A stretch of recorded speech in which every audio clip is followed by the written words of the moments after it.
What's up, YouTube, and welcome back. Well, we got the CRX in the shop, and an issue I've been having is I'm getting an O2 sensor light.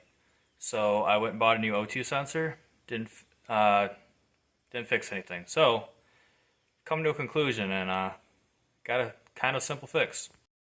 So the factory placement for an O2 sensor is normally up here on the manifold. Well, as you can tell, none of this is really factory. But custom made downpipe I made myself. This has a cat delete or test pipe as you would find it on eBay. Well, the issue is the sensor's supposed to go there. You put that test pipe on, it moves your sensor way back here.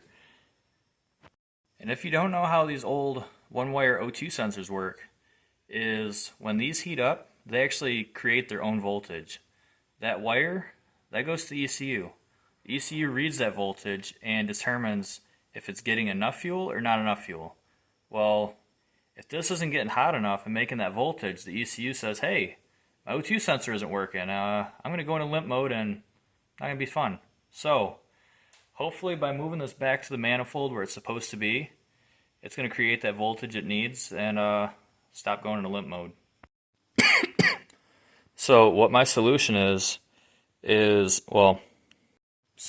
what my solution was going to be was I have access to drills, taps, all that stuff. So I was going to actually make a spacer or a bung that I could weld onto my downpipe. Well, O2 sensors are a, 18 by 1.5, I want to say, for the tap. Well, none of our tap kits at work have it. So I called up O'Reilly, have these. This is a cheaper version of a bung. So what my plan is we're going to put this somewhere in here on the downpipe. Hopefully away from the welds, kind of.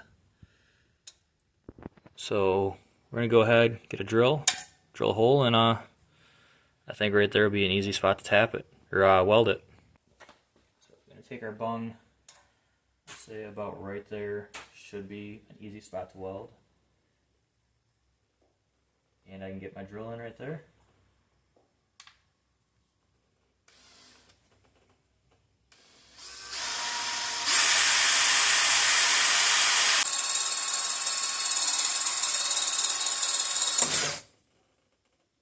Not that great. Fuck. So I might have forgot my downpipe is actually stainless steel off the turbo manifold, which is why it doesn't want to drill. So plan B. Going under and I pulled my downpipe off.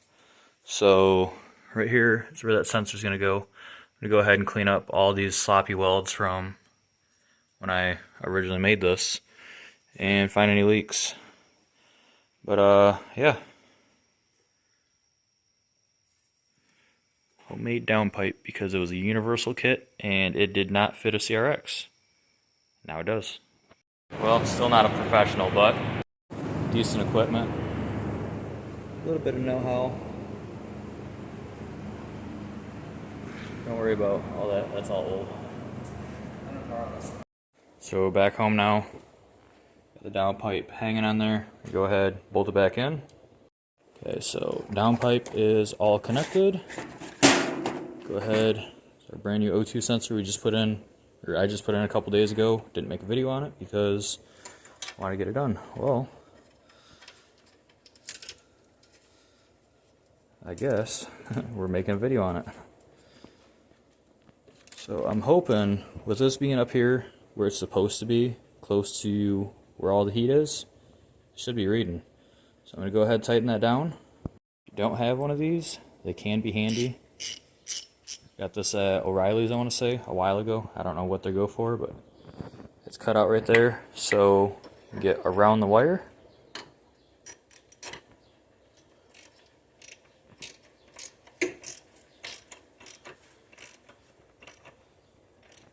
They're not necessarily great for getting an old sensor out with all the heat cycles because they are open like that. They will skip. But for a brand new sensor, pretty good. So we got our sensor all wired back to the plug. I'm going to go underneath now and bolt up the downpipe. So the downpipe is on now, so drop the car down.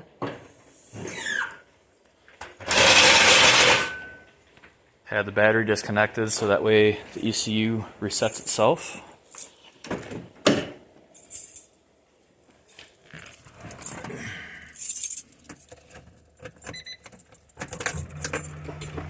Race car. So after the car warms up, air fuel ratio should actually go up. This is just a narrow band, it's not a wide band. I would like to get a wide band, but I'd want to get one that matches these.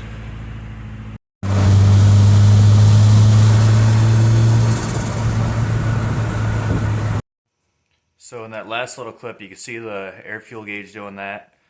That tells me that the O2 sensor is actually reading, which is the problem that we were trying to solve. Well, I guess kind of.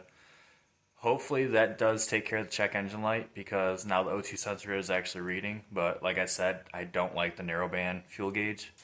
It was the package that came with that from GlowShift to get that whole pillar pod. So very soon I will be looking for a wideband before I really start doing much else to this, because I would like to convert this over to OBD1. I already have a P28 computer sitting in the closet, and I got some DSM 420 injector or 450 injectors. It's been a while, but eventually those are going to go on, and we're going to try to make some, I can't say big power because I think this car would be fun to sell at 250 horse, but that's not that much power, but it's a little car, so it should be fun. So another quick question before I end this video. If I was to start doing merch, how many people would be interested? Because I had some stickers made.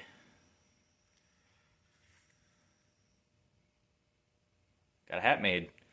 Also have a shirt. I don't have that on video. I got the stickers to hand out at car shows. I always rep my hats.